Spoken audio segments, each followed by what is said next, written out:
चलिए आज हम साइंस के कुछ क्वेश्चंस को करते हैं, सॉल्व करते हैं। अगर आप यूपीएससी या फिर किसी भी टीजीटी पीजीटी की तैयारी करते हैं, अगर उसमें साइंस आने वाले हैं तो ये आपके लिए क्या है, बहुत ही मोस्टली इम्पोर्टेंट टॉपिक्स चल रहे हैं। ठीक है, हम चलते हैं साइंस क्वेश्चंस को करते हैं बिना अपना टाइम वेस्ट किए। आज जो हमारा चैप्टर्स है वो mechanics and properties of matter के चल रहे हैं। ठीक है, इसके पहले मैंने और चैप्टर्स और और क्वेश्चंस को क्या किए हैं, करा चुके हैं। अगर आपने वो वीडियो को नहीं देखा है तो डेफिनेटली आप क्या करिए कि मैं एक प्लेलिस्ट बना दी हूँ, उसमें जाकर देख सकते हैं। अगर आप ये फर्स्ट टाइम मेरा वीडियो देख रहे हैं तो मेरे चैनल पे जो प्लेलिस्ट बना हुआ है उसमें सारे वीडियो मैंने ऐड कर दिए हैं, उसमें आप जाकर देख सकते हैं। ठीक है, तो बिना टाइम वेस्ट किए चलिए हम स्टार्ट करते हैं। और स्टार्ट करने से पहले प्रीवियस क्लास के जो क्वेश्चंस हैं उसको सॉल्व कर लेते हैं। मैंने प्रीवियस क्लास में होमवर्क में दिया था, अगर आपने ध्यान से नहीं देखा है और ध्यान से नहीं किया तो ये बहुत बैड बात है। ठीक है, बैठे बैठे आप इसको डेफिनेटली इसका जो आंसर है वो कमेंट बॉक्स में बताया करिए। आपको पिछली वीडियो में ही बताना था, इसमें मैं इसका आंसर आपको बता दे रही हूँ। और इसको मैंने उसी वीडियो में क्या किया था, डिटेल में बताया हुआ था। बहुत सूखी टाइप खांसी आ रही है, समझ में नहीं आ रहा कैसे ठीक होगा, तो इसके लिए रियली सॉरी जो भी डिस्टर्बेंस हो रहा है आपके लिए। तो हम चलिए क्वेश्चंस को करते हैं। हमारा फर्स्ट क्वेश्चन स्टार्ट होता है कि डाई एटॉमिक गैसों के लिए Cp और Cv का अनुपात है। इसमें पूछ रहा है कि जो भी डाई एटॉमिक गैसें होती हैं उनके लिए Cp और Cv का क्या होगा, क्या मतलब कि क्या अनुपात होगा। तो इसका आंसर होगा कि 1.4। क्या होगा, 1.4। ये पूछ रहा है डाई एटॉमिक के लिए। किसके लिए, डाई एटॉमिक। ये ध्यान रखिएगा, डाई एटॉमिक के लिए पूछ रहा है। अगर मोनो एटॉमिक रहता है तो उसके लिए 1.67 रहता है। आप याद रखिएगा कि जो अगर मोनो एटॉमिक देता है तो इसको आप नोट कर लीजिएगा, 1.67 होता है। मोनोटॉमिक के लिए कितना होता है, 1.67 होता है। और डाइएटॉमिक के लिए 1.4, जैसा कि अभी क्वेश्चन में दिया हुआ है। और पॉली एटॉमिक के लिए 1.33। तो ये क्या है, पॉली एटॉमिक का है। किसका है, पॉली एटॉमिक का है। और ये लगभग हमारा क्या है, मोनोएटॉमिक हम बोल सकते हैं कि ये भी रहेगा तो मान हो जाएगा मोनोएटॉमिक का। ठीक है, नेक्स्ट क्वेश्चन करते हैं कि नेक्स्ट क्वेश्चन क्या कह रहा है। एक स्थिर, ध्यान से इसको वीडियो को पॉज करिएगा, सॉल्व करिएगा, उसके बाद इसका आंसर आप क्या करिएगा, हमें दीजिएगा। ठीक है, एक स्थिर स्थिति से शुरू करते हुए राहुल 30 सेकंड में 6 मीटर पर सेकंड का वेग प्राप्त करने के लिए अपनी साइकिल चलाता है। ठीक है, फिर वह इसी प्रकार ब्रेक लगाता है कि अगले 5 सेकंड में साइकिल की गति घटकर 4 मीटर पर सेकंड हो जाती है। दोनों स्थितियों में साइकिल के त्वरण की गणना करें। ठीक है, तो आप त्वरण आपको निकालना है, मतलब एक्सीलरेशन निकालना है। आप वीडियो को पॉज करिए अभी और इस क्वेश्चन का क्या करिए, सॉल्व करिए। अब इस क्वेश्चन को यहाँ पर लिखने का तो कहीं भी वो नहीं है, ठीक है। अभी हम कुछ समय में इसको कर लेंगे एडजस्ट, तो फिर आपको क्वेश्चन को सॉल्व करा दिया करेंगे। तो इसमें क्या करना है आपको, हम आपको बता दे रहे हैं कि कौन कौन सा इसमें क्या क्या दिया हुआ है। ठीक है, राहुल का प्रथम चरण जो प्रारंभिक वेग u है, देखिए स्टार्ट है u जो है वो 6 मीटर पर सेकंड दिया हुआ है। ये स्टार्ट करता है, ये कितने में स्टार्ट करता है, 6 मीटर पर सेकंड दिया हुआ है। ठीक है, और उस टाइम समय कितना लगता है हमारा, 30 सेकंड। ये t दिया हुआ है और इसका u का मान दिया हुआ है। स्टार्टिंग में u मतलब प्रारंभिक वेग, u का मान कितना दिया हुआ है, 6 मीटर पर सेकंड दिया। उसके बाद नेक्स्ट चरण में v का मान 4 मीटर पर सेकंड दिया है। हो जाता है इतना, तो v अंतिम वेग होता है, अंतिम वेग कितना दिया है, 4 मीटर पर सेकंड दिया। और इसमें समय कितना दिया हुआ है, 5 सेकंड दिया हुआ है। ठीक है, तो आप फॉर्मूला कौन सा लगाएंगे, v = u + at। आप फार्मूला लगाएंगे, आपको पता होगा कि v = u + at लगाएंगे, u + at लगाएंगे। अगर आपको नहीं पता तो हम फॉर्मूला बता दे रहे हैं, बाकी आपको क्या करना होगा, सॉल्व सेल्फ ही करना होगा। v = u + at। अब आप a और t का a1 और a1 तो आपको निकालना ही है, v की वैल्यू रख देंगे, u की वैल्यू, उसके बाद वहाँ पर u की वैल्यू पुट अप कर देंगे और फिर उसके बाद a1 कर देंगे और t का मान रख देंगे। ठीक, a1 करके t का मान रख देंगे, वहां पर आपका निकल जाएगा। उसके बाद फिर इसी तरीके से सेकंड में करेंगे, उसी बात क्या करेंगे, उसी तरीके से सेकंड में करेंगे। और आपका जब क्वेश्चन सॉल्व हो जाएगा तो उसको रखने पर कितना आएगा, 0.2। फर्स्ट वाले में आपका आ जाएगा हमारा लगभग कितना आ जाएगा, फर्स्ट वाले में 0.2 मीटर पर सेकंड आ जाएगा, कितना, 0.2 पर सेकंड। और उसके बाद सेकंड वाले में आ जाएगा -0.4 मीटर पर सेकंड स्क्वायर। तो ये हमारा आंसर हो जाएगा बी। ठीक है, इसको आप अच्छे से क्या करिएगा, सॉल्व कर लीजिएगा। नेक्स्ट क्वेश्चन देखते हैं कि एक कार 4 घंटे में 200 किलोमीटर की दूरी तय करता है। ठीक, इसकी औसत गति क्या है। तो एक जो कार है वो कितना 4 घंटे में 200 किलोमीटर की गति दूरी तय करता है। तो ये पूछ रहा है कि औसत गति, तो औसत गति रियली सॉरी, औसत गति का फार्मूला जो होता है वो कुल तय की गई दूरी होता है बटे कुल लगा समय। ठीक है, तो कुल तय की गई दूरी कितना दिया हुआ है 200 किलोमीटर दिया हुआ है, बटे समय कितना लगता है 4 घंटा लगता है। ठीक है, तो 4 का क्या करेंगे 200 में डिवाइड कर देंगे, 4 5 20 50 किलोमीटर पर घंटा। तो क्या दिया हुआ है यहाँ पर दिया हुआ है 50 किलोमीटर पर घंटा। ठीक है, उसके बाद नेक्स्ट क्वेश्चन देखते हैं बिना टाइम वेस्ट किए। कार्य की एसआई यूनिट क्या है। तो ये तो बहुत इजी सा क्वेश्चन, सबको पता होगा कि कार्य की एसआई यूनिट क्या होती है, जूल होती है हमारी, क्या होती है जूल होती है। कार्य की एसआई यूनिट क्या होती है जूल। न्यूटन किसका होता है बल का होता है, याद है ना आपको, न्यूटन बल का होता है। और वॉट किसका होता है, जो वॉट शक्ति की वॉट किसका होता है शक्ति का होता है, शक्ति की एसआई यूनिट होती है। तो नेक्स्ट देखते हैं हम। नेक्स्ट क्वेश्चन कह रहा है किसी वस्तु को स्थिर वेग पर बनाए रखने के लिए आवश्यक बल है। कोई वस्तु है, ये देखिए TRE 3.0 में पूछा हुआ है 6 to 8 वाले में, कि किसी वस्तु को स्थिर बनाए रखने का, किसी वस्तु को हमें क्या करना है स्थिर बनाए रखना, तो उसके लिए जो वेग बनाए रखने के लिए जो आवश्यक बल होता है उसको क्या कहते हैं, शुद्ध बल, घर्षण बल, गुरुत्वाकर्षण बल, या फिर एक से अधिक, या फिर कोई नहीं। घर्षण बल डेफिनेटली नहीं होगा, लोगों को कितना बल लगेगा तो घर्षण बल या गुरुत्वाकर्षण बल कर देते हैं। किसी वस्तु को स्थिर वेग पर बनाए रखने के लिए, स्थिर करने के लिए नहीं, स्थिर वेग पर बनाए रखने के लिए तो किस चीज की जरूरत पड़ती है, शुद्ध बल। इसको नेट फोर्स कहते हैं, क्या कहते हैं नेट फोर्स। क्वेश्चन देखते हैं, देखिए ये भी 6 to 8 में पूछा हुआ है। यदि कार का द्रव्यमान 1500 kg है तो कार का 30 किलोमीटर पर घंटे से 60 किलोमीटर पर घंटे तक बढ़ाने के लिए क्या कार्य होगा। ठीक है, तो इसमें पूछ रहा है कि आपसे कार्य का मान पूछ रहा है, किसका मान पूछ रहा है, कार्य का।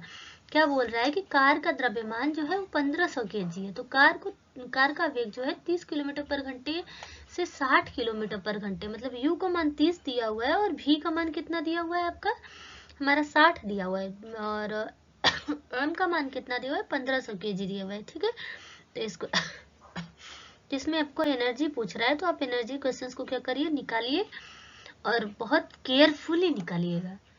काइनेटिक एनर्जी इक्वल टू होता है हाफ mv², तो आप इसी पे अगर हाफ mv² पे एक बार रखेंगे, फिर दूसरी बार हाफ mv² का मान 2 समीकरण रख के उसको सॉल्व करेंगे, फिर जो सेकंड वाला आएगा उसको 1 में से माइनस कर देंगे, तो हमारा लगभग ये आंसर आएगा 15,625 जूल। इसका आंसर ये वाला आ जाएगा, क्या आ जाएगा ये वाला।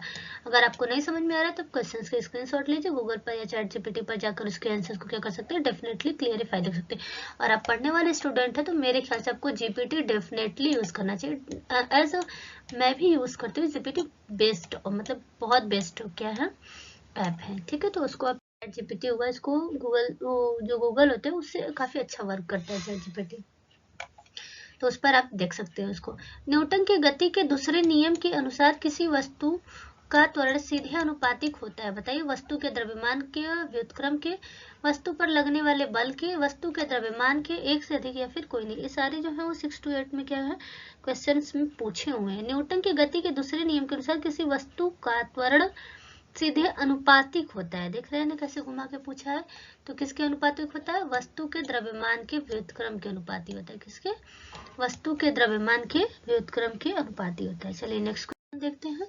एक कार का भीड़ भरी सड़क पर चलना इसका उदाहरण है। अगर एक कोई कार है भीड़ भरी सड़क पर चल रही है, कैसे भीड़ है वहां पर, तो गैर समान गति से, एक समान गति से, बिना शर्त गति से, एक से अधिक, या फिर कोई नहीं। तो बहुत इजी क्वेश्चंस थे। गैर समान गति से कैसे चलेगी, गैर समान मतलब कि कभी भीड़ है तो स्लो हो जाएगी, कभी फास्ट हो जाएगी थोड़ी सी, कभी स्लो हो जाएगी, कभी फास्ट हो जाएगी। ठीक, ऐसा नहीं है कि धड़ल्ले से भीड़ है एकदम 40 के स्पीड में जा रहे हैं तो चापे चले जा रहे हैं 40 के स्पीड में, नहीं। बिना शर्त मतलब कि या तो एकदम धीरे धीरे धीरे धीरे ले जा रहे हैं या तो एकदम स्पीड कर दिए, ऐसा तो है नहीं। ये कैसे चलेगी, कभी असमान चलेगी, कभी समान चलेगी, तो दोनों क्या होंगे डिफरेंस होंगे। बहुत क्वेश्चंस थे। नेक्स्ट है दूरी समय ग्राफ में कौन सा चरण y अक्ष पर आरेखित किया जाता है। ये क्लास 9th के बुक में दिया हुआ है, इसलिए बोला जाता है कि एनसीईआरटी हमारे लिए क्या है, बहुत डिफरेंस होता है। कुछ लोगों को बहुत सा कंफ्यूजन होता है, कुछ लोगों को लगता है कि y यहाँ है x यहाँ पे, नहीं, आपको कंफ्यूजन है। x अक्ष ये वाला होता है, क्या होता है एक्स अक्ष होता है, क्या होता है एक्स अक्ष होता है, और जो ये ऊपर का होता है वाई अक्ष होता है। तो ये पूछ रहे हैं कि वाई अक्ष पर क्या दिखाया जाता है, दूरी समय का ग्राफ। तो दूरी समय का ग्राफ क्या, हमें हमेशा डिस्टेंस जो होगा ये ऊपर ही होगा, क्योंकि जो एक्स अक्ष होता है एक्स अक्ष पे उसी को करते हैं जो फिक्स हो, जिसको बदला ना जा सके। तो समय, समय को कभी नहीं बदला जा सकता। जो क्या है हमारा x अक्ष है उस पर हमेशा ऑल टाइम ही समय रहेगा, क्योंकि कुछ न कुछ समय, समय कभी नहीं रुकेगा, है ना, ये कभी नहीं रुकने वाला है। भले दूरी रुक सकती है कि आप अगर चल नहीं रहे हैं, मान लीजिए ऐसे है, तो आप क्या है एक ही जगह पर आप चल नहीं रहे, लेकिन क्या हो रहा है, समय चल रहा है, ठीक है। तो ये चीज पूछ रहा है, तो वाई एच पे पूछ रहा है, तो वाई एच पे दूरी समय पे क्या होगा कि आपको पता ही है कि वाई एच पर क्या होगा, दूरी होगा, ठीक है। 9 का क्या हो जाएगा, सी हो जाएगा। नेक्स्ट क्वेश्चन, डिस्टेंस कि निम्नलिखित में से कौन सा समीकरण स्थिति समय संबंध को दर्शाता है। तो ये न्यूटन्स के कुछ नियम्स हैं, अगर आपने पढ़े होंगे 9th के बुक को बहुत क्लियरफाई, तो आप बता सकते हैं कि क्या पूछ रहा है कि कौन सा समीकरण स्थिति समय संबंध को दर्शाता है। S equal to U T plus half A T square, V equal to U plus A T, two A S equal to V square minus U square. तो बताइए कि स्थिति और समय, स्थिति और समय मतलब कि उसमें स्थिति को भी दिया हो और समय को भी दिया हो, तो टाइम इसमें भी दिया हुआ है और स्थिति को एस दिया हुआ है, ठीक है। तो S equal to U T plus half A T square. Next question देखते हैं, जब कोई पिंड एक वृत्त की अनुदिश स्थिर गति से गति करता है तो कौन सा कथन सत्य है। इस पर कोई काम नहीं किया गया है। अगर जब कोई पिंड एक वृत्त के अनुदिश स्थिर गति से गति करता है, ठीक है, पिंड में कोई त्वरण उत्पन्न नहीं होता है, पिंड में निरंतर वेग है, एक से अधिक या फिर इनमें से कोई नहीं। तो चलिए अब हमको बताइए इसका आंसर क्या होगा कि अगर अनुदिश स्थिर गति से कर रहा है तो इस पर कोई भी काम नहीं किया गया है, ठीक है। उसके बाद नेक्स्ट क्वेश्चन देखते हैं, ये तो डेफिनेटली इजी क्वेश्चन है कि बल का ऐसा यूनिट क्या होगा, newton, newton metre, KGM, S, या फिर एक से अधिक या फिर इनमें से कोई नहीं। तो ये तो आपको आना ही चाहिए, ठीक है। इसका आंसर क्या होगा, न्यूटन होगा, ठीक है। एमकेएस में जो एसआई यूनिट होगी, देखिए बल का जो एमकेएस होता है और एसआई यूनिट होता है वो केजी मीटर पर सेकेंड स्क्वायर होता है, ठीक है। और जो सीजीएस यूनिट होता है वो क्या होता है, ग्राम पर ग्राम सेंटीमीटर पर सेकेंड स्क्वायर होता है, या फिर उसी को डाइन कहते हैं। बल का जो फोर्स का क्या होता है, सीजीएस वाला मात्रक होता है वो डाइन होता है। और उसके बाद अगर पूछ ले कि 1 न्यूटन में कितने डाइन होते हैं, तो ये भी क्वेश्चंस काफी पूछे जाते हैं कि 1 न्यूटन में कितने डाइन होते हैं, तो इसको अपने कॉपी पर नोट कर लीजिएगा। 1 न्यूटन में 10 खाते 5 डाइन होते हैं। नेक्स्ट क्वेश्चन देखते हैं, किसी वस्तु का रैखिक संवेग 500 केजी मीटर पर सेकेंड है, ठीक है। रैखिक संवेग कितना है, 500 केजी मीटर पर सेकेंड है। यदि वस्तु का वेग 10 मीटर पर सेकेंड है तो वस्तु का द्रव्यमान क्या होगा। तो बताइए कि यदि किसी वस्तु का रैखिक संवेग 500 केजी मीटर पर सेकेंड दिया हुआ है, तो वस्तु का वेग 10 मीटर पर सेकेंड है, तो वस्तु का द्रव्यमान क्या होगा, 0.2 मिलीग्राम या फिर 50 ग्राम, 200 मिलीग्राम, एक से अधिक या फिर कोई नहीं। तो इसमें देखिए रैखिक संवेग, इट मीन्स की पी की वैल्यू दी हुई है, कितनी दी हुई है, रैखिक संवेग, इसमें पोटेंशियल पी की वैल्यू कितनी दी हुई है, 500 केजी मीटर पर सेकंड दी हुई है। और उसके बाद वस्तु का वेग, वेग कितना दिया हुआ है, 10 मीटर पर सेकंड दिया हुआ है। तो आपसे क्या पूछ रहा है, द्रव्यमान, तो P इक्वल टू एम भी होता है। आई होप कि आपको ये फार्मूला क्या होगा पता होगा। P इक्वल टू क्या होता है, एम भी होता है, P इक्वल टू एम भी होता है। एक्चुअली माउस से लिखते नहीं बनता है। P इक्वल टू क्या होता है, एम भी होता है, ठीक है। तो आप क्या करेंगे कि m की वैल्यू निकालनी है, m की, तो m equal to P by V कर दीजिएगा, m equal to P by V. p की वैल्यू रख दीजिएगा 500, और उसके बाद 10 की वैल्यू रख दीजिएगा, कितना आ जाएगा, 50 ग्राम आ जाएगा। तो इसका आंसर क्या हो जाएगा, 50 ग्राम। काफी इजी क्वेश्चन थे, इसको क्या करना था, इसमें डिवाइड कर देना था, ठीक है। नेक्स्ट क्वेश्चन देखते हैं, कार्य करने की क्षमता कहलाती है, कार्य करने की क्षमता पूछा हुआ है, क्या पूछा हुआ, कार्य करने की क्षमता। तो कार्य करने की क्षमता क्या कहलाती है, ऊर्जा कहलाती है। क्या कहलाती है, क्षमता पूछ रहा है, क्षमता ऊर्जा कहलाता है। लेकिन अगर ये कार्य करने की दर पूछता तब शक्ति होता है, शक्ति क्या होता है, दर होता है, और क्षमता क्या होता है, ऊर्जा होता है। नेक्स्ट क्वेश्चन देखते हैं, निम्नलिखित में से कौन सा कथन गतिज ऊर्जा का उदाहरण है। तो इसमें पूछ रहा है कि गतिज ऊर्जा, ठीक है, गतिज ऊर्जा पूछ रहा है। तो चलिए बताइए, गतिज ऊर्जा, फुटबॉल गिर रहा है, फुटबॉल फर्श पर है, फुटबॉल एक खिलाड़ी के हाथ पर है, एक से अधिक या फिर कोई नहीं। तो ये तो काफी इजी क्वेश्चंस थे, आप आराम से डेफिनेटली दे दिए होंगे कि फुटबॉल गिर रहा है, क्या है, गतिज ऊर्जा है हमारी, ठीक।